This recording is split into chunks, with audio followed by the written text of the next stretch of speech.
Hello everyone, welcome to Core Academy. This is Mahak Panjwani. आज हम लोग बात करेंगे जो रिड्यूस्ड सिलेबस है। आपने न्यूज़ में भी देखा होगा कि around 30% syllabus has been reduced from the syllabus of class 9th to 12th। तो पहले हम लोग क्लास 11th और 12th के सिलेबस के बारे में बात कर रहे हैं। देखिए, CBSE academic.nic.in पर आप जाएंगे, यहाँ पर आपको रिवाइज्ड करिकुलम मिलेगा for the academic year 2020 and 2021। यहाँ पर revised academic electives group A में आप क्लिक करेंगे तो आपको रिवाइज्ड बायोलॉजी का जो सिलेबस है वो यहाँ पर मिल जाएगा।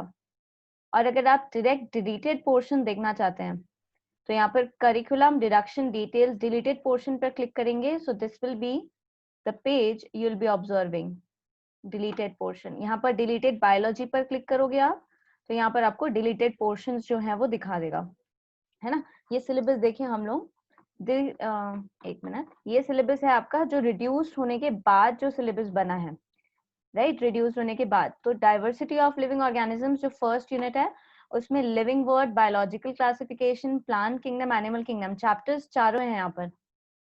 दीज 4 चैप्टर्स आर देयर, लेकिन टॉपिक्स इसमें कुछ रिड्यूस हुए हैं। तो पहले जो टॉपिक थे what is living, biodiversity, need for classification, domains of life. आप एनसीईआरटी बुक में ये टॉपिक्स देख सकते हो, उसमें आपको समझ में आ जाएगा। एंड जो रिड्यूस्ड हुए हैं सिलेबस वो क्या है, वो टॉपिक्स क्या हैं इसमें देखिए। लिविंग वर्ल्ड से रिड्यूस हो गया, टेक्सोनॉमी और सिस्टमैटिक्स हट चुका है, tools for study of taxonomy जो है वो रिमूव हो चुके हैं यहाँ से, जो म्यूजियम जूलॉजिकल पार्क वो जो एंड में है चैप्टर के। तो उसके बाद हम लोग सेकेंड चैप्टर की बात करेंगे, बायोलॉजिकल क्लासिफिकेशन। इसमें से डिडक्शन नहीं हुआ है, जो आप पहले पढ़ते थे 5 kingdom classification, Monera, Protista, fungus, lichen, virus, viroid, अभी भी ये टॉपिक्स हैं। चैप्टर नंबर 3 प्लांट किंगडम में हम लोग एल्गी, ब्रायोफाइटा, टेरिडोफाइटा, जिम्नोस्पर्म के बारे में हम लोगों ने पढ़ा है, और एंजियोस्पर्म्स हम लोग क्लास 12th में पढ़ते हैं, वो भी रिड्यूस नहीं हुआ है। और यहाँ पर प्लांट किंगडम में एंजियोस्पर्म का जो क्लासिफिकेशन जो इस चैप्टर में दिया हुआ है दैट इज रिड्यूस्ड। जो मेजर पोर्शन है वो क्लास 12th के सिलेबस में आ गया है, तो यहाँ पर से वो एलिमिनेट हो चुका है क्लास 11th के सिलेबस से, क्योंकि हम स्कूल एग्जाम को फोकस कर रहे हैं, उसके ही सिलेबस की बात कर रहे हैं क्लास 11th में। इसीलिए हम नीट के बारे में बात नहीं कर रहे हैं अभी, क्योंकि नीट में सिलेबस डिडक्शन जो है या रिड्यूस होना कुछ भी इस तरीके का अनाउंसमेंट नहीं आया है। उसके बाद second unit structural organisation in animals in plants में आप देखेंगे chapter 5 morphology of flowering plants में मॉर्फोलॉजी है, इन्फ्लोरेसेंस, फ्लावर, फैमिली का डिस्क्रिप्शन है। लेकिन यहाँ पर पहले हम लोग पढ़ते थे 3 फैमिली एनसीईआरटी में, अब सिर्फ सोलेनेसी या लिलिएसी, इसमें से एक फैमिली होगी। वो आपके स्कूल पर डिपेंड करता है, क्योंकि ये प्रैक्टिकल सिलेबस से रेलेवेंट है। यहाँ पर रिड्यूस्ड पोर्शन देखें तो मॉर्फोलॉजी में जितना भी बिगिनिंग वाला इंट्रोडक्शन था, morphology of root, stem, leaf, fruit, seed और उनकी मॉडिफिकेशंस, ये जितनी भी थी ये सारी चीजें एलिमिनेट हो गई हैं। तो आप चैप्टर सीधा फ्लावर से स्टार्ट करना है मतलब। और इसमें भी फ्लावर में हम लोग फैमिली, जैसे मैंने आपको बताया, just 1 family will be studying. उसके बाद एनाटॉमी ऑफ फ्लावरिंग प्लांट्स, यहाँ पे देखो फेबेसी जो है वो एलिमिनेट हो चुका है। एनाटॉमी में ये आपका सिलेबस जो इंक्लूडेड है, मैं आपको दोनों साथ में दिखा रही हूँ, इंक्लूडेड सिलेबस भी दिखा रही हूँ और जो रिड्यूस्ड हो चुका है, जो चीजें एलिमिनेट हो चुकी हैं वो भी यहाँ पर मैं आपको दिखा रही हूँ। तो चैप्टर नंबर 6 जो है वो पूरा यहाँ डिडक्टेड पोर्शन में है। एनाटॉमी का पूरा हिस्सा इधर ही आ चुका है, ये नहीं आएगा आपके सिलेबस में। काफी सारे बच्चे बहुत ही ज्यादा खुश हो रहे होंगे। चैप्टर नंबर 7 देखिए, स्ट्रक्चरल ऑर्गेनाइजेशन, एनिमल टिश्यू रहेगा, ठीक है। एनिमल टिश्यू मतलब आपके एपिथेलियल टिश्यू, मस्कुलर टिश्यू और कनेक्टिव टिश्यू, नर्वस टिश्यू, ये चारों टॉपिक हैं इसमें अभी भी। लेकिन कौन सा टॉपिक नहीं है, तो हम पहले पढ़ते थे अर्थवर्म के बारे में, कॉकरोच के बारे में और फ्रॉग के बारे में। अब ये पूरी चीजें गायब हो चुकी हैं, अब ये आपके 11th के एग्जाम में नहीं आएगा। इस चैप्टर में बेनिफिट वाली चीज ये है कि जो अर्थवर्म है वो हमारे नीट के एग्जाम में भी नहीं आ रहा था। यूनिट नंबर 3 सेल जो है, इसमें सेल थ्योरी है, cell introduction, prokaryotic, plant animal cell, cell envelope, ये टॉपिक्स आपको एनसीईआरटी की हेडिंग्स में मिल जाएंगे, है ना। आप चाहो तो आपके एनसीईआरटी बुक में फ्रंट पेज पे स्टिकी नोट लगा के जो टॉपिक्स हट चुके हैं आप वैसे मार्क कर सकते हो, चाहो तो आप हाईलाइट कर लो, स्टार लगा लो कि ये टॉपिक स्कूल एग्जाम में नहीं आएंगे। जो कॉम्पिटिटिव एग्जाम की प्रिपरेशन कर रहे हैं, नीट या प्री मेडिकल या किसी कॉलेज के एंट्रेंस एग्जाम को देने के लिए बाद में चाहते हैं, वो लोग के लिए अभी कोई रिलैक्सेशन नहीं है ना। तो ऐसे नहीं कि पेज ही फाड़ दिए टॉपिक का, ये मत कर लेना। सेल मेम्ब्रेन है, सेल वॉल, ये टॉपिक इंक्लूडेड है, तो मैक्सिमम पोर्शन इसमें इंक्लूडेड है। देखिए सेल से कुछ भी नहीं हटा है, कुछ भी यहाँ पर डिडक्शन नहीं हुआ है। बायोमोलिक्यूल्स भी पूरा है, सेल साइकिल भी पूरा है, क्योंकि ये one of the most important chapter है ना, तो इसे तो यहाँ पे हटाया ही नहीं गया बिल्कुल भी। प्लांट फिजियोलॉजी में बहुत ज्यादा बच्चों की खुशी वाला एकदम चीज हो गया है कि फोटोसिंथेसिस, रेस्पिरेशन है।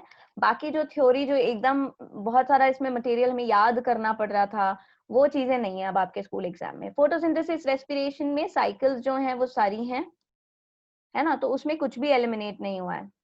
बाकी चैप्टर नंबर 11 और 12 नहीं है, पूरा चैप्टर 11 ट्रांसपोर्ट पूरा हट चुका है। चैप्टर नंबर 11 में हम लोग जाइलम फ्लोएम के बारे में पढ़ते थे। चैप्टर नंबर 12 जो मिनरल न्यूट्रिएंट नाइट्रोजन साइकिल, जिससे काफी बच्चे परेशान रहते हैं, वो भी टॉपिक जो है वो स्कूल एग्जाम में नहीं आ रहा है अब। चैप्टर नंबर 13 एंड 14 जो है वो पूरे के पूरे हैं। ये देखिए फोटोसिंथेसिस और रेस्पिरेशन में कुछ गायब नहीं हुआ है, बिल्कुल भी नहीं गायब हुआ है। चैप्टर 15 में ग्रोथ रेगुलेटर्स पढ़ना है हमें। तो क्या पढ़ रहे थे इसमें? इसमें हम जर्मिनेशन, फोटोपीरियोडिज्म, वर्नलाइजेशन, ये जितने भी extra topic, differentiation, D differentiation, क्योंकि डिफरेंशिएशन एनाटॉमी से रिलेटेड टॉपिक है, इसीलिए ये टॉपिक अगर नहीं भी हम पढ़ेंगे तो चलो हमें कोई प्रॉब्लम नहीं है चीजें रिलेट करने के लिए। यहाँ पर हमें पढ़ना क्या है? हमें ग्रोथ रेगुलेटर्स पढ़ने, और क्या नहीं पढ़ना है मैंने आपको बताया। उसके अलावा सारी चीजें जो इस चैप्टर की हैं, चैप्टर नंबर 15 की, वो हट चुकी हैं। नेक्स्ट देखिए unit number 5, human physiology. Human physiology में चैप्टर नंबर 16 जो काफी फेवरेट चैप्टर है, डाइजेशन एंड अब्जॉर्प्शन, नहीं आएगा स्कूल एग्जाम में, ये चैप्टर नहीं आएगा, ये एलिमिनेट हो चुका है। चैप्टर नंबर 17 देखेंगे, ब्रीदिंग है पूरा, सर्कुलेशन पूरा चैप्टर है, एक्सक्रीटरी प्रोडक्ट में भी कुछ गायब नहीं हुआ है। तो यहाँ पे चैप्टर को टच भी नहीं करना है, कुछ काटना नहीं है इसमें से ना, काटने के लिए टच नहीं करना है, पढ़ना हमें पूरा है। Chapter number 20 locomotion and movement में स्केलेटल मसल और मसल कॉन्ट्रैक्शन, जो स्लाइडिंग फिलामेंट थ्योरी है वो पूरी आएगी। ओके, अब यहाँ पर क्या चीज हट चुकी है? तो यहाँ पर स्केलेटल सिस्टम डिडक्ट हो गया। मतलब लोकोमोशन एंड मूवमेंट में हम दो चीजें पढ़ते हैं, तो मसल वाला जो पार्ट है वो पढ़ना है, और क्या चीज नहीं पढ़ना है? स्केलेटल सिस्टम नहीं पढ़ना है। कौन सी बोन्स, कितनी बोन्स, बोन्स के डिसऑर्डर्स, ये भी नहीं पढ़ना है। उसके बाद देखेंगे चैप्टर नंबर 21 एंड 22, ये वैसा है। 22 बिल्कुल पूरा सेम है। यहाँ पर न्यूरल कंट्रोल एंड कोऑर्डिनेशन में एलिमिनेट हो गया है सेंस ऑर्गन। जितने सेंस ऑर्गन्स जो रिसेंट ईयर्स में ऐड भी हुए थे, वो भी नहीं आएंगे स्कूल एग्जाम में, कोई भी सेंस ऑर्गन नहीं आएगा। बाकी नर्वस सिस्टम का जो इंट्रोडक्शन पार्ट है वो पूरा का पूरा है आपके सिलेबस में अभी भी। कंट्रोल एंड कोऑर्डिनेशन पूरा चैप्टर है, राइट। नाउ प्रैक्टिकल्स जो है ये आपको स्कूल से इंफॉर्मेशन जो है वो ज्यादा मिलेगी। अब देखिए हम लोग क्लास 12th के पोर्शन के बारे में बात करते हैं। क्लास 12th में स्कूल एग्जाम में 2021 में जो आपका एग्जाम एक्सपेक्टेड है होना, उसमें कौन से टॉपिक्स नहीं आएंगे? तो चैप्टर नंबर 1 यहाँ हमें नहीं दिखाई दे रहा है, कहाँ गया चैप्टर नंबर 1? वो क्या है? गायब हो गया, रिप्रोडक्शन इन ऑर्गेनिजम्स। तो जिन्होंने पढ़ लिया ये चैप्टर, ये बात का बुरा मत मानो कि अरे हमने तो पढ़ लिया, पर एक चीज आप ठंडी सांस ले लो, क्योंकि चैप्टर नंबर 1, 2 और 3, 4 को समझने में हेल्प करता है ना। अब आप जब ए सेक्सुअल और सेक्सुअल रिप्रोडक्शन में डिफरेंस पढ़ लिए हो, तो आपको ज्यादा बेहतर तरीके से रिप्रोडक्शन इन ऑर्गेनिजम्स चैप्टर जो है वो ऐसे नहीं कि हम एग्जाम्पल्स रटने हैं वाला, आप जरूर एक बार गो थ्रू कर लीजिएगा, वो चैप्टर इंट्रोडक्शन है। 2 और 3 और 4 ये चैप्टर में कुछ एलिमिनेट नहीं हुआ है, ये सारा का सारा सिलेबस वैसा का वैसा ही है। 2, 3, 4 में इसमें एंजियोस्पर्म्स पढ़ने हैं हमें, तो 11 से एलिमिनेट हो गया था, यहाँ पर पूरा का पूरा है। 3 एंड 4 भी पूरा है, जैसा आपके टॉपिक्स बुक में दिए हुए हैं। नेक्स्ट यूनिट जो है जेनेटिक्स एंड इवोल्यूशन की यूनिट है ना। एक मिनट, ये रहा। तो यहाँ पर आपके चैप्टर आते हैं हेरिडिटी एंड वेरिएशन के, principles of inheritance and molecular basis. ये दोनों चैप्टर पूरे हैं, कुछ गायब नहीं हुआ है। गायब कौन सा चैप्टर हो गया इसमें से? इवोल्यूशन पूरा हट चुका है, ठीक है। इवोल्यूशन बिल्कुल भी नहीं पढ़ना है हमें। नेक्स्ट देखिए बायोलॉजी एंड ह्यूमन वेलफेयर। तो वो रिलैक्सेशन वाली बात है, क्योंकि इवोल्यूशन काफी थ्योरेटिकल चैप्टर है।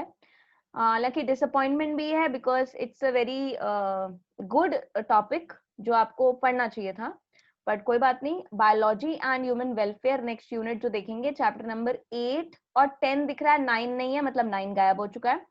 ठीक है, 9 चैप्टर कौन सा है? ह्यूमन वेलफेयर वाले में strategies for enhancement in food production.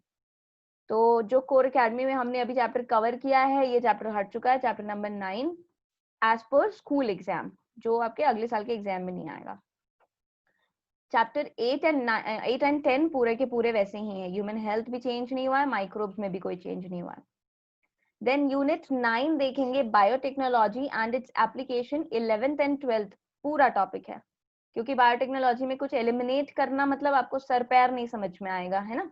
Next देखिए, इकोलॉजी एंड एनवायरनमेंट में हम लोग देखें तो इकोलॉजी एंड एनवायरनमेंट में जो टॉपिक्स हैं आपके पास, that is organism and population, and 15 biodiversity and its conservation. तो कौन सा टॉपिक एलिमिनेट हुआ है? Ecosystem and environment issue. So हमने कोर में जो अभी हमने चैप्टर कंप्लीट कर लिए थे, ecosystem, strategies for enhancement in food production, reproduction organisms, ये चैप्टर एलिमिनेट हो चुके हैं। तो कुछ लोगों को दुख भी हो रहा होगा कि इतना सारा पढ़ लिया हमने, पर कोई बात नहीं, क्योंकि हम कॉम्पिटिटिव चीज सिलेबस को अभी फोकस में रख के चल रहे हैं साथ में। तो एलिमिनेटेड पोर्शंस कौन से हैं? आप जो नेक्स्ट ईयर 11th का एग्जाम देंगे और उसके नेक्स्ट उसके साथ जो नेक्स्ट ईयर 12th का एग्जाम देंगे, वो लोग जरूर ध्यान दें। अब मान लीजिए जो आप 11th में हो, है ना, right now you are studying in 11th class, लेकिन आप नीट का एग्जाम या क्लास 12th जो है वो आप अगले साल नहीं अटेम्प्ट कर रहे हो। सो मेरा ये सजेशन है कि आप 11th का syllabus for the time being definitely पूरा कवर करिए, बिकॉज नीट का सिलेबस डिडक्शन का जब तक इंस्ट्रक्शंस किसी भी तरीके से नहीं आते हैं, हम नहीं मान के चलेंगे कि सिलेबस देखो कम होने वाला है। अब उम्मीद करोगे सिलेबस कम होगा और नहीं हुआ तो बुरा लगेगा, but on the other hand अगर आप पढ़ते जा रहे हो चीजें, 11th 12th कंप्लीट करते जा रहे हो और आप एग्जाम देने वाले हो 2022 में, है ना, नीट का एग्जाम जो आप 2022 में देने वाले हो, तो आपके लिए क्या रिलैक्सेशन है? स्कूल एग्जाम के लिए डेफिनेटली रिलैक्सेशन है, इवन 12th अटेम्प्ट कर रहे हैं उनके लिए भी स्कूल एग्जाम्स रिलैक्सेशन है। जो ड्रॉपर बैच है, जो पिछले साल से तैयारी कर रहे हैं इस साल के एग्जाम के लिए, उनके सिलेबस में कोई भी चेंजेस नहीं है, क्योंकि आपका सिलेबस कवर हो चुका था। तो कॉम्पिटिटिव एग्जाम के लिए हमें कैसे पढ़ना है और स्कूल लेवल पे कैसे पढ़ना है, इसको समझिए, अंतर करिए दोनों में, टॉपिक स्टिक कर लीजिए जो टॉपिक स्कूल एग्जाम में नहीं आएंगे। And to excel in your school exam आप क्या कर सकते हो? आपको एनसीईआरटी और एनसीईआरटी एग्जाम्पलर को अच्छे से सॉल्व करना है, उसे अच्छे से प्रैक्टिस करना है। ये जो गिवन टॉपिक्स हैं, जो इंक्लूडेड टॉपिक्स हैं, आपके फाइल डाउनलोड कर सकते हो, आपको यहाँ पर लिंक दिख रही है cbseacademic.nic.in पर। So that is all from me regarding the reduced syllabus. Thank you.